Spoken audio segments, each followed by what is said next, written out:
So, first of all, Abhinay Deo, welcome to Desi Martini, and congratulations, because Delhi Belly is completing a decade, and even after a decade, it's just as it's a cult film, and it's as relatable as it was 10 years back. So, congratulations on making a film like that.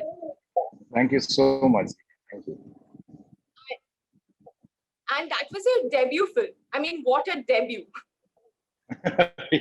Yeah, I was lucky. I would say that I'm an advertising filmmaker, and I was already having done 15 years of advertising by then, and it was I was waiting for the right kind of subject to step into the feature film industry, and I couldn't have found a better subject.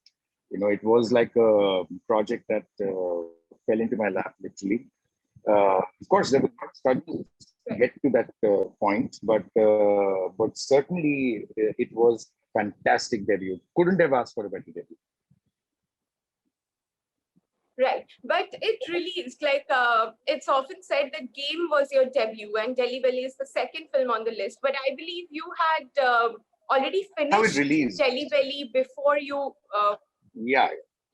Actually, the way it really what happened was Delhi Belly before. Yes. I shot Delhi Belly first.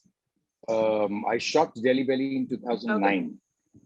I shot for Game in 2010.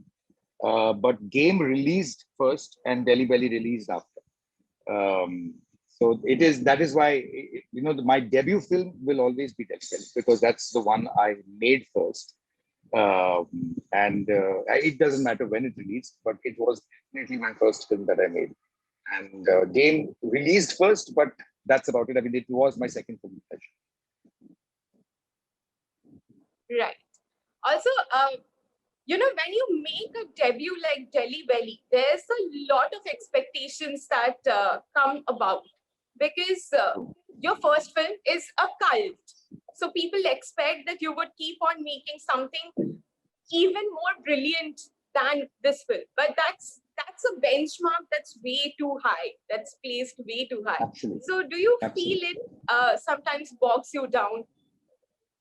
No, it doesn't bog me down. But what it does do is that when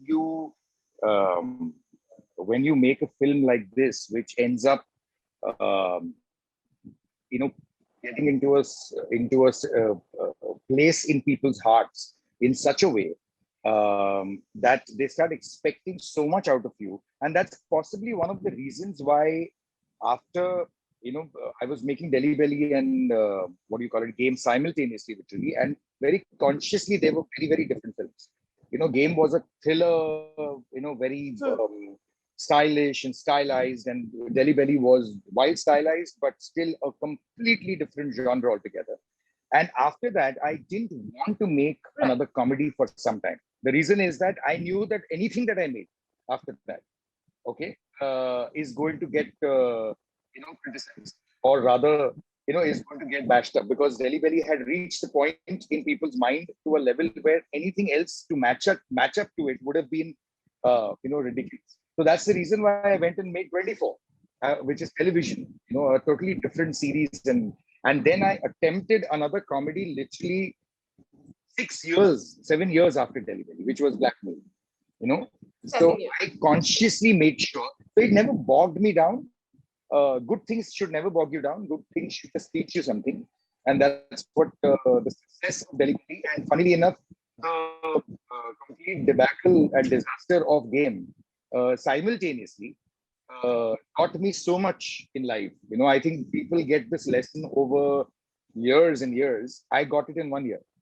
Because within 1 year, Game released, it was a flop, and Delhi Belly released after that, and it was a stupendous success.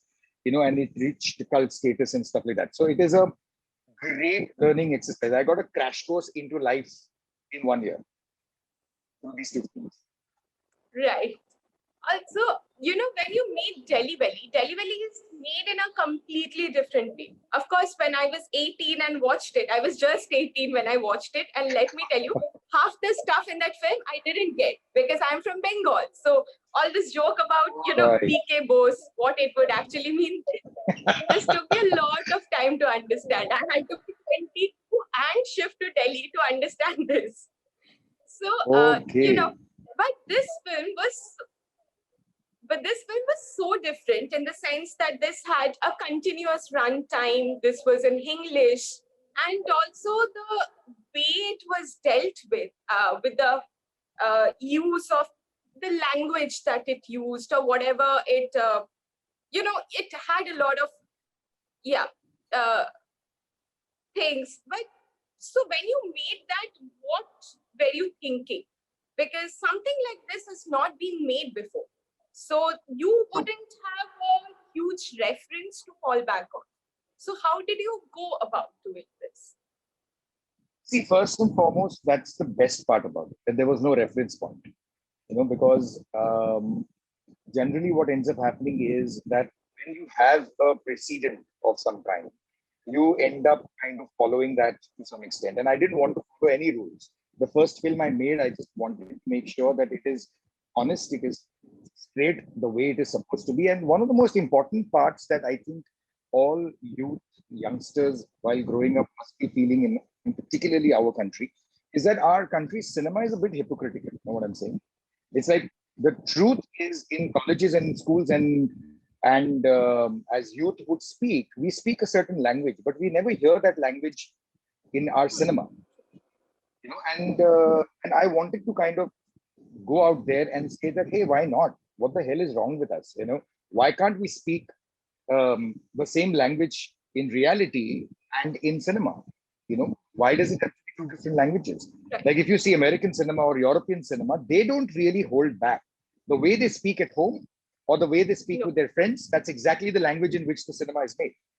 you know so the whole point here was that I wanted to genuinely make an honest film which will relate straight away to the youth, where the youth will turn around and say, finally somebody makes a film which is our language, that you speak, and you use bad words in every sentence or every third sentence. That is how we speak, so why the hell not put it in our films? And that's one. And the second point was, it was such an irreverent film, and it's a film which has so much of madness in it. There were sequences, there were scenes. The way the writer Akshat had written all those scenes was hilarious, and I wanted to do complete justice to what he had written, because I think it was spectacular writing, and I just wanted to make sure that I don't water it down. You know, like, what's the whole point of having? If you're having a good single malt, you might as well have it, neat. And that's the way to have it, not watering it down like the way most India has single malts. So that was my approach to the film, that it has to be honest, earnest, and without watering it down. I just wanted to put it out there the way it is. But something was very watered down, if you know what I mean. ये तो टट्टी है. Of course, pun intended. That better have been watered down, because that is what added. Yeah. Yes. And I have to tell you this, Abhinay, you ruined orange juice for I don't know how many generations and how many people, but you ruined orange juice for us. Yeah, man. I get this so much from people. A lot of people have told me that, listen, we've not had oranges since we have seen your film. So I'm like, I mean, yeah, whatever works for you. Yeah. And by the way, just to let you know, it was not meant to be orange juice. In the film, it was meant to be one of the aerated drinks. Okay, it was meant to be Coke. Okay. And we approached Coca-Cola and said, okay, listen, this is what we are doing and we want to use Coke. And they said, okay, get out of our office right now. If you want to use Coke to wash somebody's ass, then we are not interested. We went to Pepsi. Pepsi said the same thing. So finally, we had to create our own, juice, orange juice, because it was easier to do. That's how it was orange juice. Otherwise, it would have been Coke or Pepsi. Yeah, but aerated drinks would have done two things. So it would have also cleaned the bathrooms. A lot of people with use orange juice, it muddled it even more. Bathroom with Coke. Yeah. Yeah. Yes, another thing. But there were so many things in this film, right from the plot to the sound, the music of the film, to the casting. We couldn't believe that a casting like Imran Khan, Veer Das, Kunal Roy Kapoor, Poona Jagannathan, and Shehnaz Treasurywala, of course, they can create something like this. How did this casting come together? I would really want to know. See, first and foremost, let me tell you that this Delhi Belly was one of the rare films where more than the casting, it was an ensemble film, but more than the casting, it was the film that worked, you know. And while, of course, Imran was he had already given a very big hit called Jaane Tu Ya Jaane Na, and he was a young, new heartthrob of the country. Um, but I was using him in a very different Youth kind of a role icon where of he's sorts. sorry. So Imran was already a youth icon of sorts at that point in time. That's Or every college that's core right. was, looking after him. Yeah. So that's the reason why, yes, he was, and but we were using him very differently. I was using him not exactly as a young boy next door, sweet little boy. He had an edge to his character as well. So what worked really for us was we didn't want to go with actors who were established, because the whole idea was established actors would not have been able to pull out this natural performances. That's what my belief was. And first of all, most of them using this language would have had a problem. So I wanted fresh faces, so people should not know what to expect. And that's exactly what worked for me. That Veer and Kunal were absolutely divine in the film, and so was Imran. Imran was, I think, one of his best performances till date has been Delhi Belly.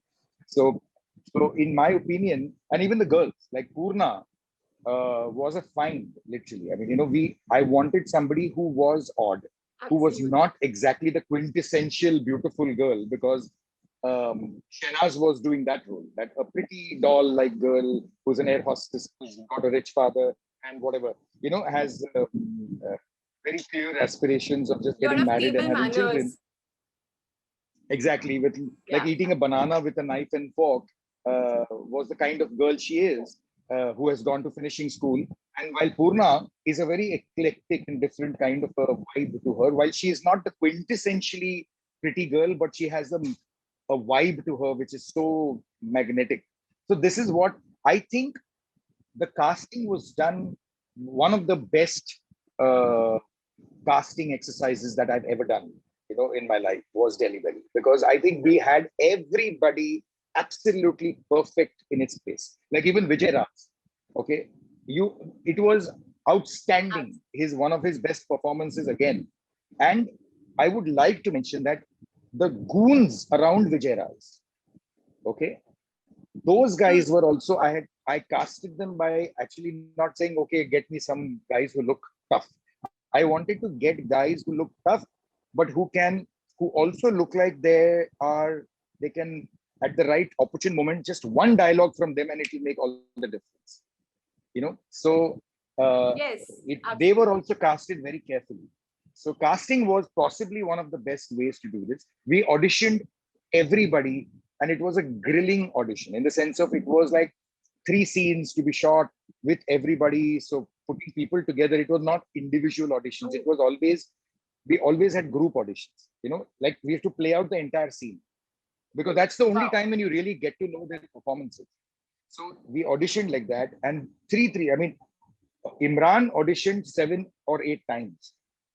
Veer Das and Wow. Kunal Roy Kapoor auditioned close to 7, 10 times. Purna was one of the few people who didn't audition that many times. I mean, I think we only took 2 or 3 auditions of hers, but everybody else were auditioned like multiple times. So that was the Right. process, Also, and I think there that are, paid off. rumors. Yeah, because this while you were talking about the goons around Vijay Das, I mean, I remember that scene where it's like laundry. So Yeah, everything stood out to be iconic there. You know, right from the absolutely. laundry to ye to tatti hai to everything else that was there. I mean, also talking about casting, I would there are when I was researching about it, there are a lot of articles that say that Ranbir Kapoor and Chitrangada Singh were approached for the film. Is it true? Yes, they were. Not Chitrangada, but Ranbir was definitely approached. We had, see, look, any casting process, and particularly this film's casting process, was very exhaustively long and arduous. Because what we did was we really wanted to make sure that we cast the right person, right people. And it was a big list of guys. It's not like you're just casting a hero and a heroine and everything else just falls in place. We were like 3 boys, 2 girls, one villain, 3 goons. The neighbor, that boy's neighbor, Paresh Ganatra played Of course. Paresh Ganatra, then Paresh Ganatra's wife. All these people were cast by doing a lot of work. And in the process of casting, there were multiple people who were considered. And yes, Ranbir was considered as well. And but it didn't work out, of course. But yes, he was considered. We had met him as well, and he was approached. But things, for various reasons, didn't work out at that. Right, right. Also, I would, as a fan, I would really want to know which scene was the most difficult one to shoot in this film. Ah, was difficult. See, to me, the probably one of the scenes that was very, very difficult because it had a lot happening in it was the time when the ceiling collapses on in Veerdas's hanging. Because we had all the 3 boys into that house. We had Vijay Raj, all his goons. Already everybody is inside that house, and the house we had, by the way, it was not a real house. It was a set, but we had made an outdoor set. We had made a set in Film City outside. So I wanted to actually play around with the sunlight, so that it looks very real, because the house looked absolutely real. If you know what I mean, that house was, of course. And it was all ground floor, first floor, second floor, everything was constructed. And that sequence turned out to be, and we had only 2 days to shoot that scene. So it was a very, very difficult sequence to shoot because it was so much happening in there, and it was such a funny sequence. But there was a lot of action and the whole thing falls. And then I just hoped and prayed that nobody got hurt. There was, and it was one of the longest scenes in the film, which was almost about, Right. 7 to 8 or 9 minutes ka scene. So it was like a climax that we were shooting, So that was a very, very difficult. It was the other one, which was a difficult scene to shoot. Okay, very difficult. For very different reason. That I was shooting if you remember, in Delhi, we shot it at the Mahipalpur flyover. Under that, we shot the scene where the car chase sequence. Purna's boyfriend the car chase. The car chase. Now, what happened was my action director. Okay, he came to Delhi and he ate something wrong and he fell ill. Okay, so now I have the Mahipalpur flyover blocked off, the underneath part, for 2 kilometers. I have lit up the entire flyover and my action director falls in. Okay, and I was like, and upar se, I had a very severe throat infection because of the dust and stuff. Okay. I had a severe throat infection. So I was literally dying of coughing. Okay, it was like very bad cough spells I was getting. So that was, as I was saying, that action sequence.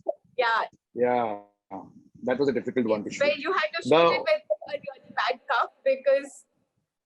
Yeah. And then there was this third sequence, which was another trippy sequence, which was these 3 guys in burqas are running through Chandni Chowk.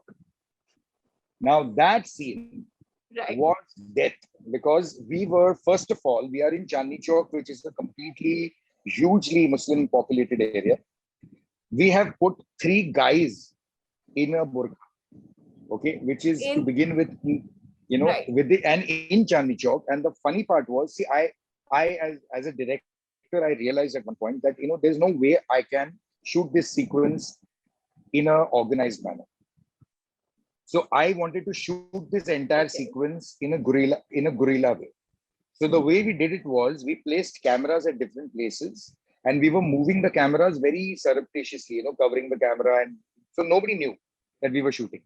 And we told these 3 guys that you need to sit in the burqa the whole day. You cannot open your burqa, because the minute you open your burqa, if Imran opens his burqa, everybody will recognize it. Okay, so they were all Yes. supposed to be Absolutely. in a burqa, and we did that entire chase sequence. It's the entire chase sequence, by the way, shot in one day, and the whole thing was shot with, you know, 2 cameras, Wow. because we were shooting on film, and with absolute precise and very precision planning and designing of the whole thing. Okay, we will move from here at so and so time, in 15 minutes we will move there, and we'll place the camera in this window, one camera will go into the car, they will come from there, and it was all on walkie talkies.